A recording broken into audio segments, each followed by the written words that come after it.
Love it. But how did you even get into this world? So I started by covering Bachelor almost like a decade ago. And I used to call it like a guy's review because there weren't many men covering the show. And I actually liked to cover Bachelor because I like the human element. I like talking relationships. I do that as a stand-up comedian, talk about my relationship a lot.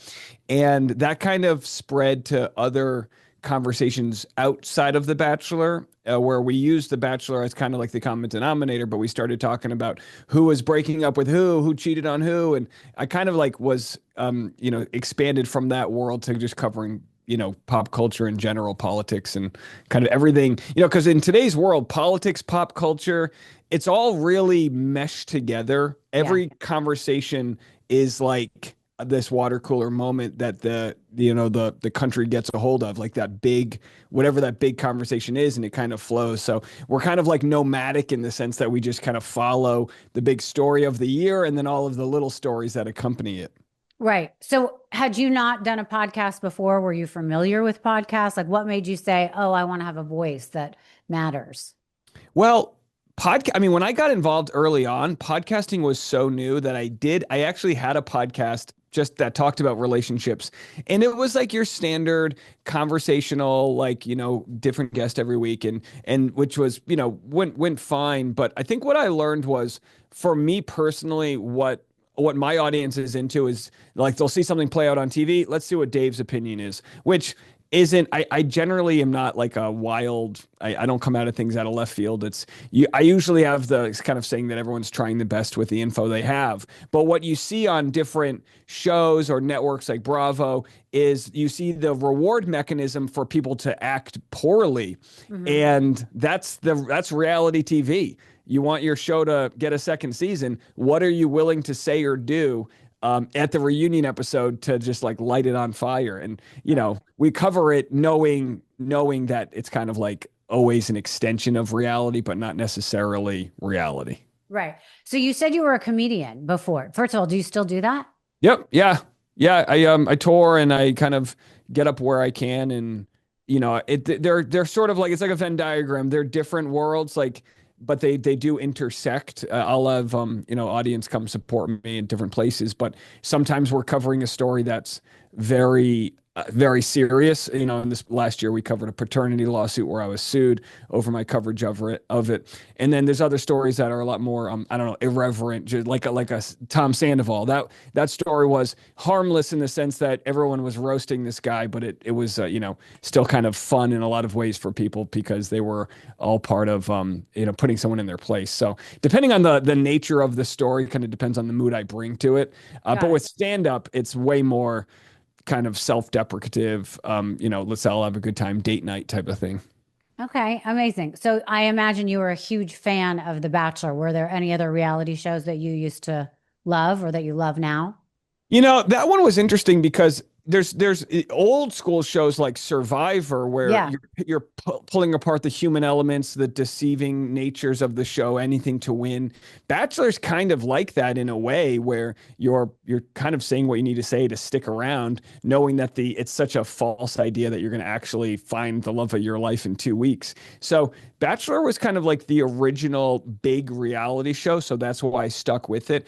I'll cover a Love is Blind or a Temptation Island. I'll cover these different shows when word of mouth gets out, like, this is a season you have to watch. And I think that's what makes reality TV so good, is that there's so much of it that you kind of can dive in. Like, people will be like, oh, you got to watch Summer House, Charleston this year and whatever. And it's funny to think that there's so much good reality out there that it's kind of like you kind of have to like pick your niche because you can't cover it all.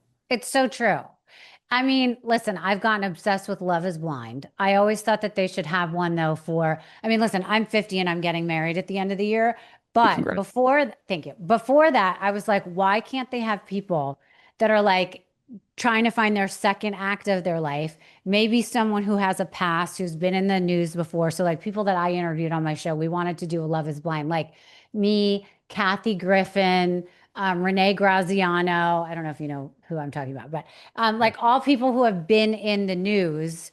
And like, if we go on a date, we had a hard time going on a date because people were like, don't I know your name from the news. Like, so we thought, how great would that be to meet someone with a wall between us and they fall in love with our personality and then they get to see who we are and the fact that they knew us in the press from something. So anyways, then I met a guy and now I'm engaged, so I don't care about it so much. But I do love those shows and I've been on a few reality shows. I was on Celebrity Rehab. Wow. I was on Millionaire Matchmaker. And I feel like I've been on a couple others and now I'm like forgetting which ones they were, but like as a guest or whatever, you know what I mean? And my experience with reality TV is so different because like when I did Celebrity Rehab, I was the only person who wasn't like, I didn't come from being a celebrity. I came from the fact that I was in the biggest story of the time at the time.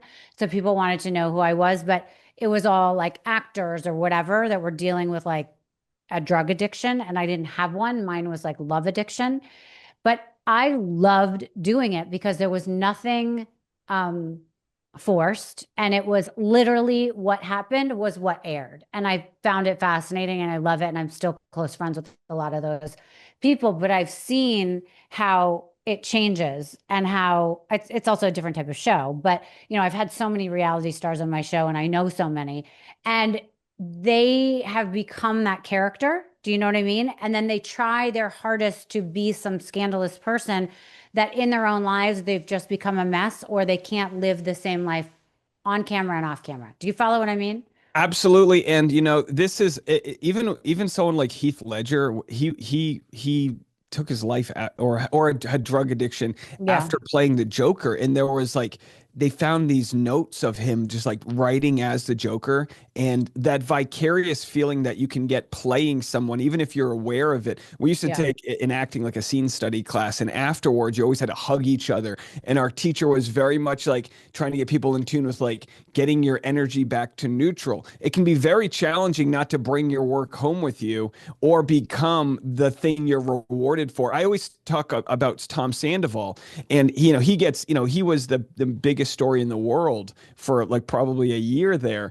Mhm. And I always said, well, yeah, you can all be mad at him like he did a bad thing, he cheated, of course, all of that. But at the same time, for like a decade, his reward mechanism was like being a part of a toxic culture. So Yeah. as audience, it's like if we're gonna step into the Coliseum and cheer these people on, what Yeah. part are we doing in it? And how can we ethically be okay with it, but then like wipe our hands after and stay out of their DMs? I always say it's like the Yellowstone effect. Like go visit the bison, but stay in your car.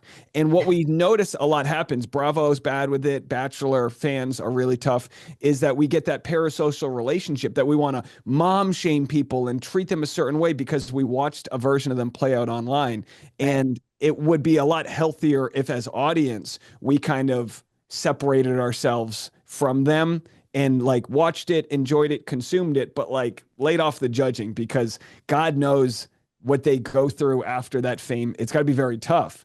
They get Yeah. CPS called on them. They get crazy. I'm sure like crazy things that are never, and it's always by like some white woman with a Jesus cross on her neck, and it's like chill out, people. Like this version of reality you're watching, it's for TV. It's an extension of reality, but it's not the full story. Like, calm down. Yeah, I agree. I will say though, and we've seen a lot of crossover. Like we'll talk in a second about how different characters from different shows are now going on different shows and all the worlds are starting to blend. But BravoCon just happened and to look at some of the video that came out and commentary that came out of there, these housewives, these random reality stars who were not famous before they were on air are acting like they are Angelina Jolie's of the world. And people are rushing up to them, like crying, like, oh my God, it's my big, I'm your biggest fan. And so I think it's very hard to step away from that persona because I've known a couple of reality stars who have been off air for many years and still love that attention. I mean, if they don't walk into a restaurant and people are running up to them being like, you are my favorite on Housewives of OC or whatever, they kind of get into a bad mood. Like they still, and it's the same thing. I know plenty of former athletes. They are stuck in that mentality of being who they were when the crowds loved them. So I think it becomes a very sick thing because you almost forget who you are.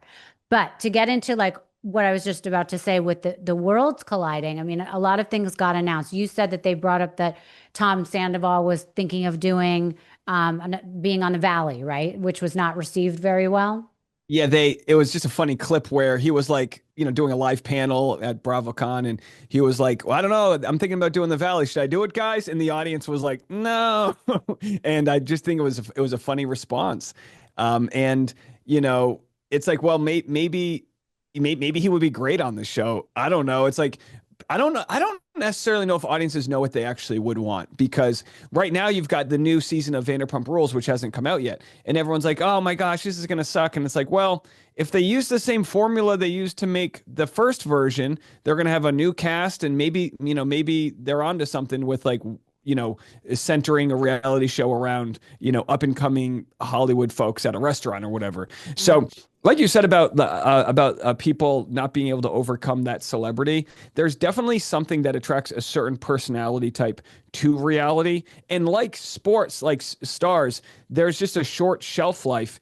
And if you're known for that accolade, then it's like it's got to be very hard to exist in society when your bread's not getting buttered anymore for that. And that's why I look at someone like Pam Anderson. I mean, she's like happy to live in Malibu and have her own garden. And it's like God bless her. I yeah. love I love like the spiritual mission Britney Spears is on to try to like go back to like live her, which her life that would have been, and I don't know if she'll ever attain that because she is has so much celebrity, but I think audiences have a hard time empathizing. They go, "What are you talking about? This is what you signed up for," and it's like, listen, you could say that all day long, but we're all humans, and there is something beautiful about going to the grocery store anonymously, and a lot of them don't have that luxury to just have a bad day or pick their nose at the airport or whatever, and that like over time leads to them being like,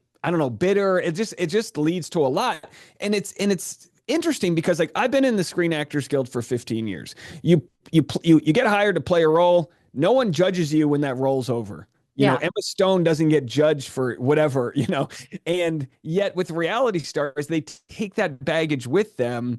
And like I said before, I think it would just be healthier for everybody if these shows had like a disclaimer, like this is what you see is edited and some Right. scenes are recreated, whatever. Because like, yeah, you've been in it. A lot of it is you, but at the Mm, same time, we all act a certain way when the lights and cameras are turned on, yeah. and that's what makes the show good. But it's like I think as audience, we need to be smarter in today's world to know, like, come on, like, chill out. They're Right. just people. For sure, for sure. All right. Another thing they announced at BravoCon was there's going to be a Real Housewives of Rhode Island. I guess it was everybody was talking about it beforehand. They finally showed the trailer. My opinion of the trailer is that it looks like a replacement for Housewives of New Jersey. What was your opinion? So Rhode Island is okay. I'm from Rhode Island. There's like two counties. We get like one representative. It's a small state. We have one zip code, basically, right? From the 401. It's nobody that I saw in that trailer, I think, is from Rhode Island. Like there's the Italian area outside of Providence, and then there's like the Irish area and like the Newport area. That's where I'm from. And it's you've got a Bachelor alumni, Ashley Iconetti, and I think she's actually from Virginia. Her husband, Jared, is from Rhode Island.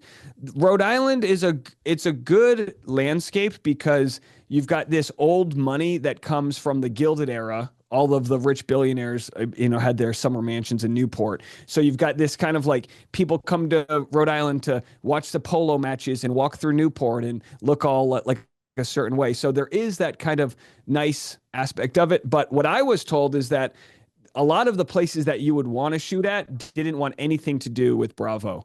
Mhm. You're not going to see the area where Taylor Swift bought her $30 million home. That's Right. like there's the real money won't be touched, and then there's kind of the people that come in for the weekend from New York, and I think that's why it will be kind of like Jersey because summer Rhode Island is Jersey light. It's like this weird estuary that is mass holes in Jersey that come together.